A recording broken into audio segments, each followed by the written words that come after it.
the deep thinkers that we have on this area in all forms of policy, especially as it comes to First Amendment liberties, is James Lankford from Oklahoma. And James, we're delighted to have you tonight and love to hear some of your thoughts on this. Thank you. It's absolutely my honor to get a chance to be here as well, to be able to speak out on the issue that was critical in the foundation of our own Constitution and of our nation as a whole, and that is the right to believe.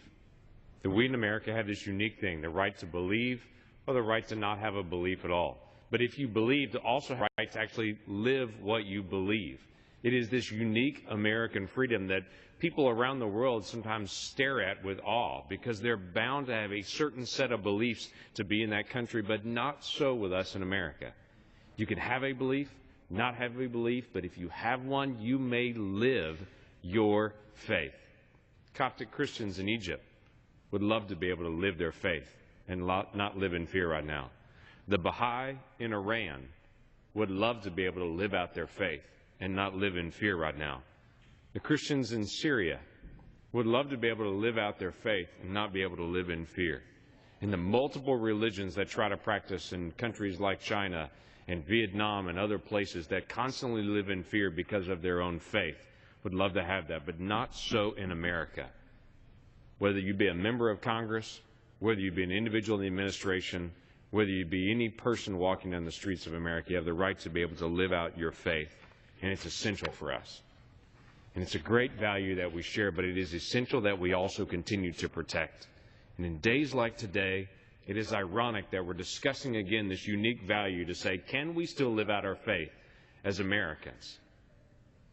Well, let me just give you a couple of examples where the challenge has been put to the test recently. It wasn't but a couple of years ago that the Obama administration challenged the Missouri Synod Church and whether that church and Hosanna Tabor could choose their own minister, or whether they'd be fought from the outside, that the government could step into the church and say, no, we have to help be a part of selecting what the minister is. And that was argued all the way until it got to the Supreme Court, where they lost 9-0. And the Supreme Court reaffirmed again that a church has a right to select their own minister. As ironic as it is that we're dealing with a great business that employs thousands upon thousands of people around the country called Hobby Lobby, that the founders of that company are Christians, and they live out their faith, and they practice their faith from when they were a craft framing shop in the garage of the family, and they continue to practice that business the exact same way now. To say, can they live out their faith? They're currently facing a set of fines right now where the administration has stepped in to say, if you provide health care insurance that we choose, you're fine. If you don't provide any insurance at all, I'm going to fine you $2,000. But if you provide insurance that doesn't meet the administration's religious belief, you'll be fined as a company $36,500 per employee. Now let me run that past you again. In a country where you are free to live out your faith, if this particular company chooses to provide insurance that violates their faith, and it doesn't follow up with the administration's policy, they'll be fined $36,500 per employee per year until they change their insurance to meet the faith of the administration. That's not right.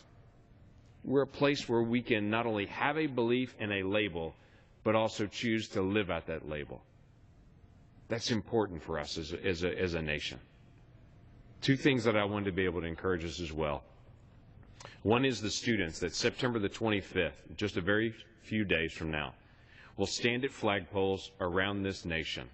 And they'll gather early in the morning before other kids even get up and stand at a flagpole for an annual celebration called See You at the Pole, where students will gather to pray. It's not a demonstration. It's not a declaration. It's just students doing publicly what they do privately every single day, and that's pray for our nation. They can do that because of our freedom. Today, I remember 3 Oklahomans that 2 years ago lost their life in Afghanistan. They are heroes.